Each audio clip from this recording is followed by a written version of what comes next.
Okay, so our last leader who helped start a colony, again for or because of religious freedom, is William Penn.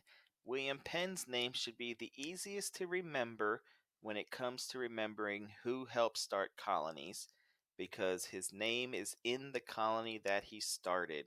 So, can you guess which one it was? All right, so William Penn was part of a religion called the Quakers. So the Quakers are not like the Puritans. They're not the same religion. They're not the same as the Pilgrims. The Quakers lived in England, and they had some unique religious beliefs.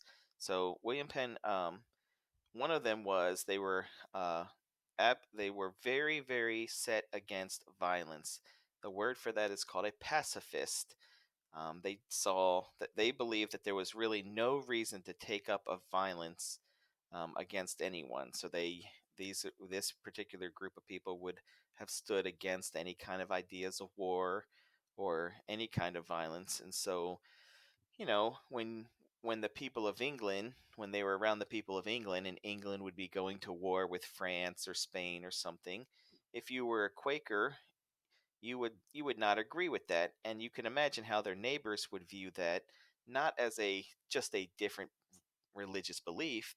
In the 1600s, their neighbors would have thought of that as, well, you're not being loyal to the king, or you're not being loyal to your country if you don't support the war that we're fighting. And that really wasn't it. That was just that they had very strong religious beliefs that violence was never really an answer for anything.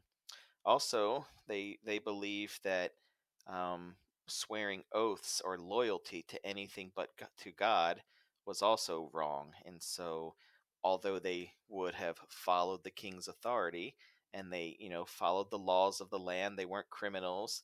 They did what they were supposed to do as citizens of England.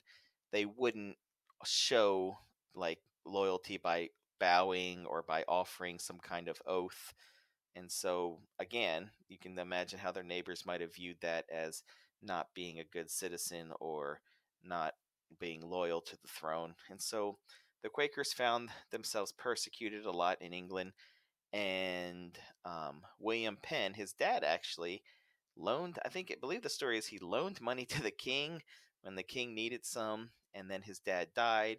And when the king went to pay him back, instead of paying William Penn's back in money, he offered William Penn a giant piece of land in the New World, which William Penn accepted because about that time he and his fellow Quaker believers really were looking for a place to go where they can just, practice their religion of their choice without being persecuted.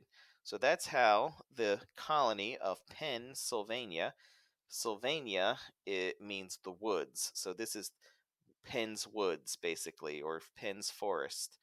So, Pennsylvania in 1861, actually, the land that he was given later became the colonies of Pennsylvania and Delaware.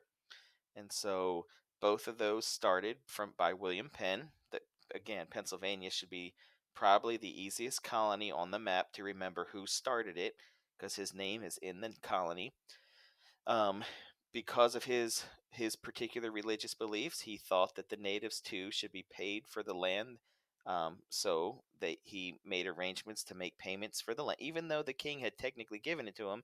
He recognized that the King of England maybe wasn't the true owner of the land anyway, so he picked up.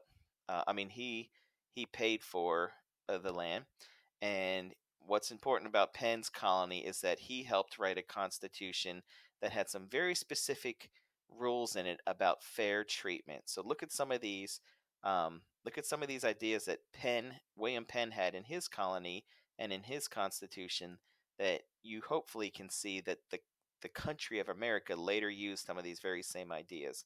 So the democratic system, of the people in the country having power over their government, the idea of full freedom of religion, as long as it was Christian, but all different, we'll call them flavors or varieties of Christians were tolerated.